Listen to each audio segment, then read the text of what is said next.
माँ Gayatri recording studio.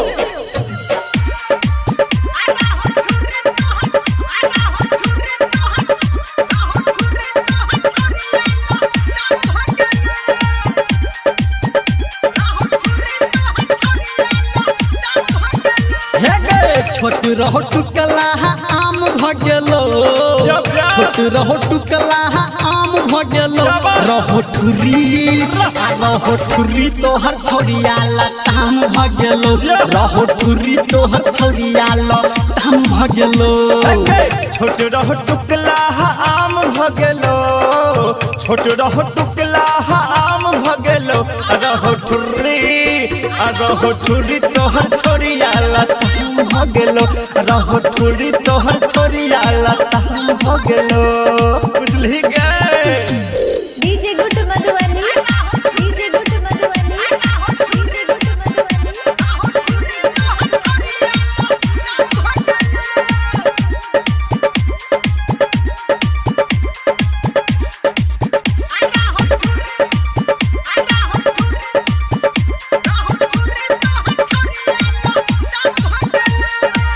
चढ़ल जवानी तोहर भेलो उमर गे, आगू नहीं छौ तोरा छौरा सबके डर गे।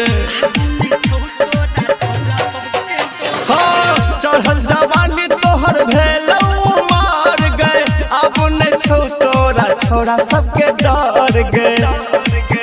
हे गे महग जवानी के धाम भगेलो, महग जवानी के धाम भगेलो, रहो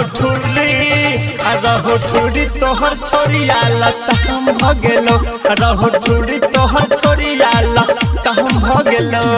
DJ good Madhubani, DJ good Madhubani, DJ good Madhubani.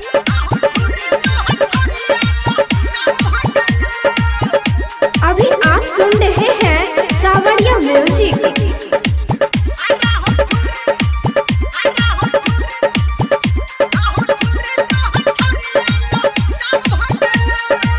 होट में लाली तोरा कानू में बाली, कपड़ा तोहर छौरी लागई छौ जाली।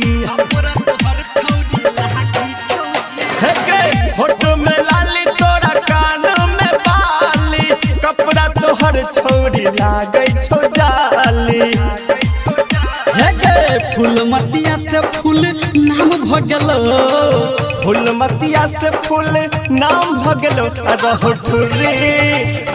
ठुरी तोहर छौरिया लताम भगेलो, रहो ठुरी तोहर छौरिया लताम भगेलो।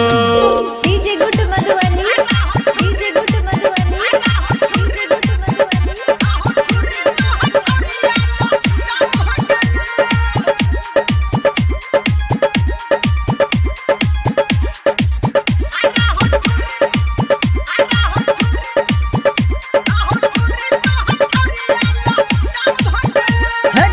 कहो धर्मेंद्र झुनझुन वाला, तोरा जवानी के तोर तहु के साला।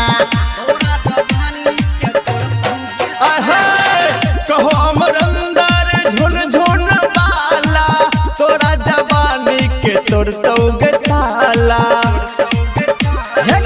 राइटर संतू से काम भगेलो, संजय गौतम से काम भगेलो, रहो ठुरी तोहर छौरिया लताम भगेलो, रहो ठुरी तोहर छौरिया लताम भगेलो। कोना के